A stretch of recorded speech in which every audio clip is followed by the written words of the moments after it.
بسم اللہ الرحمن الرحیم۔ عزیز طلباء السلام علیکم۔ میں گلشن فاطمہ بلتستانی جماعت نہم اردو کے نئے نصاب اور نئی کتاب کے ساتھ حاضر خدمت ہوں۔ سب سے پہلے میں جس سبق سے آغاز کروں گی وہ صنف کے لحاظ سے ایک نظم ہے اور حمدیہ کلام ہے، اور اس حمد کا نام رب کائنات ہے۔ سب سے پہلے ہم آج کے تدریسی مقاصد دیکھ لیتے ہیں۔ اس نظم کو پڑھنے کے بعد طلباء اس قابل ہو سکیں کہ درست لب و لہجے اور تلفظ کے ساتھ نظم حمد پڑھ سکیں، نظم میں آنے والے مشکل الفاظ کے معنی جان سکیں، اس کے علاوہ اشعار کے مفہوم کو سمجھتے ہوئے ان کی تشریح کر سکیں۔ سب سے پہلے ہم حوالہ نظم دیکھ لیتے ہیں۔ صنف ادب کے لحاظ سے یہ ایک نظم ہے اور قصیدے کی اقسام میں سے آتی ہے۔ نظم کا نام رب کائنات ہے، شاعر کا نام مولانا الطاف حسین۔ سب سے پہلے ہم پڑھت کریں گے۔ رب کائنات کامل ہے جو ازل سے، وہ ہے کمال تیرا، باقی ہے جو ابد تک، وہ ہے جلال تیرا، ہے عارفوں کو حیرت اور منکروں کو سکتہ، ہر دل پہ چھا رہا ہے رعب جلال تیرا، گو حکم تیرے لاکھوں یا ٹالتے رہے ہیں، لیکن ٹلا نہ ہرگز دل سے خیال تیرا، پھندے سے تیری کیوں کر جائے نکل کے کوئی، پھیلا ہوا ہے ہر سو عالم میں جال تیرا، ان کی نظر میں شوکت جچتی نہیں کسی کی، آنکھوں میں بس رہا ہے جن کے جلال تیرا، دل ہو کے جان کیوں کر تجھ سے عزیز رکھیے، دل ہے سو چیز تیری، جاں ہے سو مال تیرا، بیگانگی میں حالی یہ رنگ آشنائی، سن سن کے سر دھنیں گے قال اہل حال تیرا۔ اس سے پہلے کہ ہم نظم کی تشریح کی طرف جائیں، اس سے پہلے نظم میں آنے والے مشکل الفاظ اور ان کے معنی جان لیتے ہیں۔ کامل، مکمل، ازل ایسا زمانہ جس کی کوئی ابتدا نہ ہو یعنی ہمیشہ سے، کمال عروج، بلند مرتبہ، خاص خوبی، ابد ایسا زمانہ جس کی کوئی انتہا نہ ہو، ازل سے ابد تک یعنی ہمیشہ سے اور ہمیشہ تک، یہ دونوں الفاظ اللہ تعالیٰ کی ذات سے منسوب ہیں، جو ہمیشہ سے ہے ہمیشہ رہے گا۔ جلال، عظمت، بزرگی، شان و شوکت، روب و داب۔ عارف، پہچاننے والا، جاننے والا۔ منکر، انکار کرنے والا۔ سکتہ، دم بخود رہنے کی کیفیت۔ بعض اوقات خوشی یا غمی کے موقع پر اچانک سے انسان حیرت سے دم بخود رہ جاتا ہے، یعنی بے حس و بے حرکت ہو جاتا ہے۔ روب، دبدبہ یا حیرت۔ پھندا، جال، ہر سو، ہر طرف۔ عالم، دنیا، جہان، کائنات۔ شوکت، شان، وقار۔ جچتی، اچھی لگتی۔ بیگانگی، اجنبیت۔ رنگ آشنائی، پہچان کا رنگ۔ سر دھننا، مزے میں یا افسوس میں سر ہلانا۔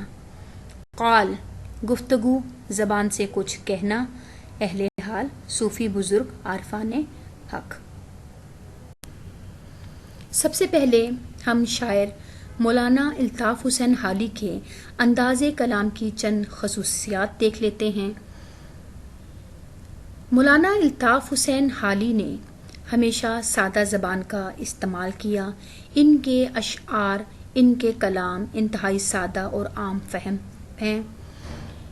مقصدیت، یعنی ان کی تمام نظموں کا موضوع زیادہ تر مذہبی، اخلاقی اور اصلاحی ہے، یعنی حالی کے کلام میں مقصدیت پائی جاتی ہے، یعنی انہوں نے اپنی جو نظمیں لکھی خاص مقصد کے تحت لکھی، یعنی وہ چاہتے تھے کہ معاشرے کی اخلاقی اصلاح ہو سکے۔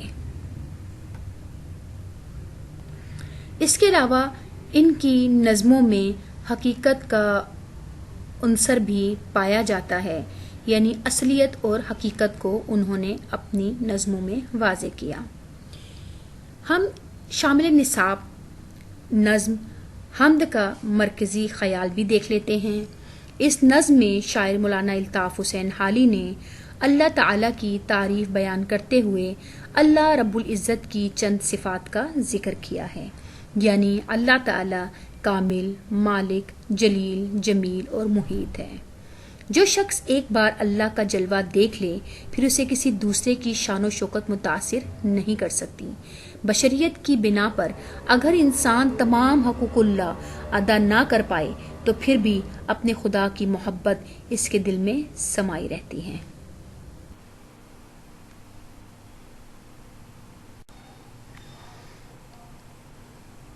تو چلیں تشریح کا آغاز کرتے ہیں۔ کامل ہے جو ازل سے وہ ہے کمال تیرا، باقی ہے جو ابد تک وہ ہے جلال تیرا۔ سب سے پہلے ہم اشعار کے مفہوم کو سمجھیں گے تاکہ تشریح کرنے میں آسانی رہے۔ کامل ہے جو ازل سے وہ ہے کمال تیرا، یعنی اللہ تعالیٰ کی ذات ہمیشہ سے ہے اور مکمل ہے، اور باقی ہے جو ابد تک وہ ہے جلال تیرا، اور اللہ تعالیٰ ہی کی ذات، اسی کی بزرگی، اسی کی عظمت ہمیشہ رہنے والی ہے۔ اب ہم تشریح کرتے ہیں۔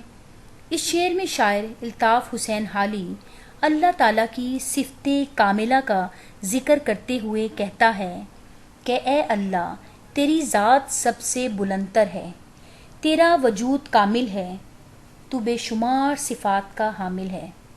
اس کائنات میں کوئی بھی ذات تیری برابری کا دعویٰ نہیں کر سکتی۔ تو ماہر کاریگر ہے، تیرے جیسا اور کوئی نہیں۔ تیری قدرت کے کارخانے میں ہر شے بہترین شکل میں وجود پاتی ہے۔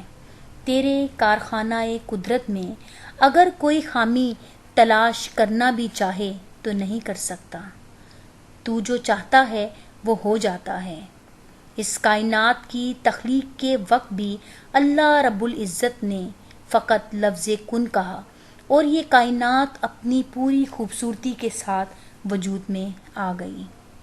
شاعر نے کیا خوب کہا ہے، رفتیں تیرے لیے سب عظمتیں تیرے لیے، خالق حرف و بیاں سب مدحتیں تیرے لیے۔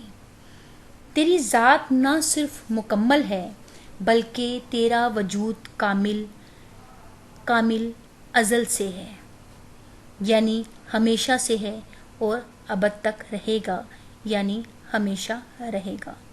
تیری ذات کے سوا ہر شے فانی ہے، ہر چیز کا انجام اس کی موت ہے۔ اگر کچھ باقی رہے گا تو وہ تیری ذات پاک، تیری قدرت کا جلوہ اور تیری شان و شوکت ہے۔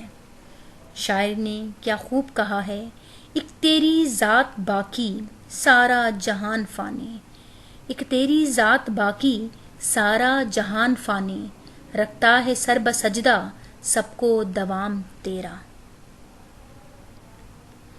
دوسرے شعر کی طرف چلتے ہیں۔ ہے عارفوں کو حیرت اور منکروں کو سکتہ، ہر دل پہ چھا رہا ہے روب جلال تیرا، یعنی جاننے والے بھی حیرت میں مبتلا ہیں اور انکار کرنے والے بھی، کیونکہ اللہ تعالیٰ کا روب اور جلال ہر دل پر چھایا ہوا ہے۔ اس شعر میں شاعر اللہ تعالیٰ کی بلند شان اور مرتبہ بیان کرتے ہوئے کہتا ہے کہ اے اللہ، تیرا وجود کامل ہے، تیری خلق کردہ ایک ایک چیز تیرے حسن و جمال کے روب دبدبہ کا مظہر ہے۔ تو اس قدر شان والا ہے کہ تیری ہستی سے ایک ایک مرعوب ہو جاتا ہے۔ وہ لوگ جو تیرے وجود کا ادراک کر لیتے ہیں، یعنی تجھے پہچان لیتے ہیں، تجھ پر ایمان لاتے ہیں، وہ جب تیری قدرت کے جلووں کا نظارہ کرتے ہیں تو حیرت کے سمندر میں ڈوب جاتے ہیں۔ محرم بھی ایسا ہی ہے جیسا کہ ہے نامحرم، محرم بھی ایسا ہی ہے جیسا کہ نامحرم، کچھ کہہ نہ سکا جس پہ یہاں بیت کلا تیرا۔ تیری ذات اس قدر صفات و کمالات کی مالک ہے کہ کوئی بھی اس کو جاننے یا سمجھنے کا دعویٰ نہیں کر سکتی۔ اے رب ذوالجلال، تیرا روب و دبدبہ صرف تیرے ماننے والوں تک محدود نہیں، وہ جو تیری ذات کے منکر ہیں اور تجھ پر ایمان نہیں لائے، وہ بھی تیری خدائی اور شان و شوکت سے مرعوب ہوئے بغیر نہیں رہ پائے۔ اگرچہ وہ زبان سے انکاری ہیں، لیکن اس کائنات کی ہر شے تیرے وجود کی گواہی دے رہی ہے۔ تیری خدائی کو دیکھ کر ان پر بھی سکتے کی کیفیت طاری ہو جاتی ہے کہ اس نظام کائنات کو آخر کار کس طرح اور کون اس قدر منظم طریقے سے چلا رہا ہے۔ یہ سوال ان کے ذہنوں کو معوف کر دیتا ہے کہ کون ہے جو اس کائنات کا نظام چلا رہا ہے۔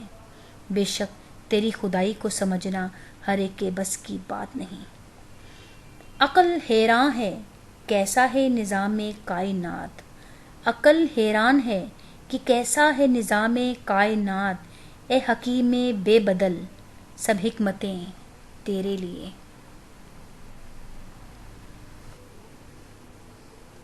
شعر نمبر 3۔ گو حکم تیرے لاکھوں یا ٹالتے رہے ہیں، لیکن ٹلا نہ ہرگز دل سے خیال تیرا۔ مفہوم: اگرچہ ہم اللہ تعالیٰ کے لاکھوں حکموں کی نافرمانی کرتے ہیں، لیکن اس کے باوجود اللہ تعالیٰ کا خیال کبھی بھی دل سے ختم نہیں ہو پاتا۔ تشریح: اس شعر میں شاعر اللہ تعالیٰ کی شان بزرگی کو بیان کرتے ہوئے کہتا ہے کہ اللہ تعالیٰ ہر دل میں بستا ہے، اس کی حکمرانی لامحدود ہے۔ شاعر کہتا ہے، اے اللہ، ہم تیری مخلوق ہیں، تو نے ہم پر بے شمار احسانات کیے ہیں، ہمیں ان گنت نعمتوں سے نوازا ہے، ہم اپنی زندگی کی آخری سانس تک بھی تیرا شکر ادا کریں تو کم ہے۔ ہم تیرے غلام ہیں، تو ہمارا آقا ہے، لیکن ہم تیری حکم عدولی کرتے ہیں، تیرے نافرمان ہیں اور تیرے ذکر سے غافل ہیں، لیکن ان سب کے باوجود ہمارے دلوں میں تو ہی بستا ہے۔ ہم تیرے نافرمان ضرور ہیں، لیکن ہمارے دلوں پر تیری ہی حکمرانی ہے۔ ہم جب بھی کسی مشکل میں گھرتے ہیں یا دنیا کے لوگوں سے مایوس ہو جاتے ہیں، جب ہر دروازہ بند نظر آتا ہے، تو ہمارے دل صرف تجھے پکارتے ہیں، تیری ذات ہمیں کبھی مایوس ہونے نہیں دیتی۔ شاعر نے کیا خوب کہا ہے، قبضہ ہو دلوں پہ کیا اور اس سے سوا تیرا، قبضہ ہو دلوں پہ کیا اور اس سے سوا تیرا، ایک بندہ نافرماں ہے حمد سرا تیرا۔ شعر نمبر 4۔ پھندے سے تیری کیوں کر جائے نکل کے کوئی، پھیلا ہوا ہے ہر سو عالم میں جال تیرا۔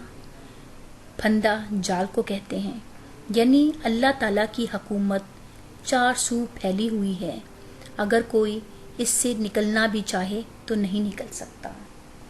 تشریح: شاعر کہتا ہے کہ اللہ، تیری ذات لامحدود ہے، تیری بادشاہت لامقام میں بھی ہے اور مقام میں بھی۔ ذرے ذرے میں پنہاں ہے ایک ذات، ذرے ذرے میں موجود ہے تیری ذات۔ کائنات کے چھوٹے سے چھوٹے ذرے سے لے کر کہکشاؤں کی بلندیوں تک تیری ہی نظر ہے، تو ہم سب کے دلوں کے حالات تک سے واقف ہے۔ تو یہ کیسے ممکن ہے کہ کوئی برائی کرنے والا تیری پکڑ، تیری گرفت اور تیری نظروں سے بچ سکے؟ تو ہماری شہرک سے بھی زیادہ ہمارے قریب ہے۔ ہر شے پہ تیری گرفت بہت مضبوط ہے، پورے عالم میں تیری خدائی کا جال پھیلا ہوا ہے جس سے نکلنا ناممکن ہے۔ شاعر یہ کہنا چاہتا ہے کہ اللہ تعالیٰ ہر جگہ اور ہر وقت موجود ہے۔ اس کی حکومت اور بادشاہت محدود نہیں۔ دنیا میں اگر کوئی شخص یہ سمجھتا ہے کہ وہ کوئی گناہ کر کے اللہ کی گرفت سے بچ سکتا ہے یا کوئی بھی حرکت اللہ کی نظروں سے اوجھل ہو رہ سکتی ہے تو یہ اس کی غلط فہمی ہے۔ اللہ تعالیٰ کی ذات ہماری ایک ایک حرکت سے بخوبی واقف ہے۔ اس پوری کائنات میں کوئی بھی ایسی جگہ نہیں جہاں ہم اللہ تعالیٰ کی حدود سے نکل کر جا سکیں۔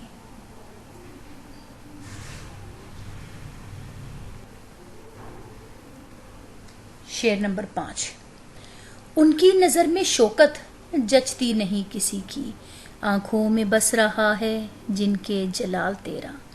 یعنی مفہوم اس کا یہ ہے کہ جن کی نظروں میں اللہ تعالیٰ کی شان و شوکت سما جاتی ہے ان کی نظروں میں پھر دنیا کی کوئی حقیقت باقی نہیں رہتی۔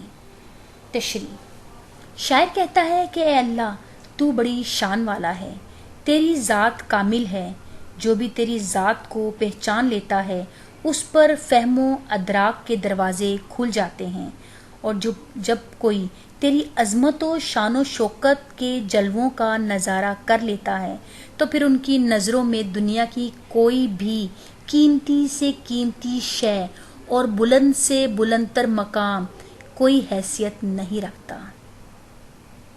شاعر نے کیا خوب کہا ہے، جچتا نہیں نظروں میں یا خلت سلطانی، جچتا نہیں نظروں میں یا خلت سلطانی، کملی میں مگن اپنی رہتا ہے گدا تیرا۔ شاعر کہتا ہے کہ جو بھی اللہ کی عظمت اور بلندی کو پہچان لیتا ہے وہ اس کے سحر میں مبتلا ہو جاتا ہے۔ دنیا میں بڑے سے بڑے بادشاہ ان کی نظر میں کوئی مرتبہ نہیں رکھتے، کیونکہ وہ جان لیتے ہیں کہ دنیا میں بڑی سے بڑی عظیم سے عظیم حکومتیں بھی آخرکار ایک نہ ایک دن ختم ہونے والی ہیں۔ دنیا میں خدائی کا دعویٰ کرنے والے بڑی بڑی ہستیاں صفائی ہستی سے مٹ گئیں، لیکن اللہ تعالیٰ کی ذات ہمیشہ قائم و دائم رہے گی۔ شعر نمبر 6۔ دل ہو کہ جان کیوں کر تجھ سے عزیز رکھیے، دل ہے سو چیز تیری، جاں ہے سو مال تیرا۔ مفہوم: کوئی بھی اپنے دل کو یا اپنی جان کو اللہ تعالیٰ سے عزیز نہیں رکھتا، اور کیوں رکھے؟ شاعر کہتا ہے کہ یہ تو اللہ تعالیٰ ہی کی دی ہوئی چیزیں ہیں، یہ اللہ تعالیٰ ہی کی نعمتیں ہیں، دل بھی اللہ کی امانت ہے، جان بھی اسی کی طرف سے دی ہوئی نعمت ہے، اور مال بھی خدا کی امانت ہے۔ تو دل ہو یا جان ہو، اللہ تعالیٰ سے عزیز تر کوئی بھی چیز نہیں۔ تشریح۔ اس شعر میں شاعر اللہ رب العزت سے اپنی محبت اور عقیدت کا ذکر کرتے ہوئے کہتا ہے کہ اللہ تو ہم سب کا خالق ہے،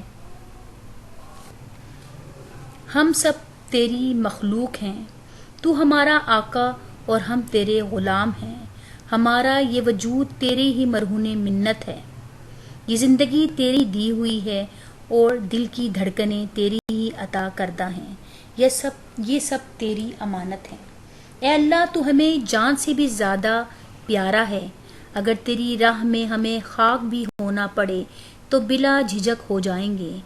یہ نعمتیں، یہ مال و دولت، ہر چیز تیری رحمت کے صدقے ہیں، ہر چیز کا مالک تو تو ہی ہے، تیرے ایک اشارے پر میں سب کچھ تجھ پر نچھاور کرنے کو تیار ہوں۔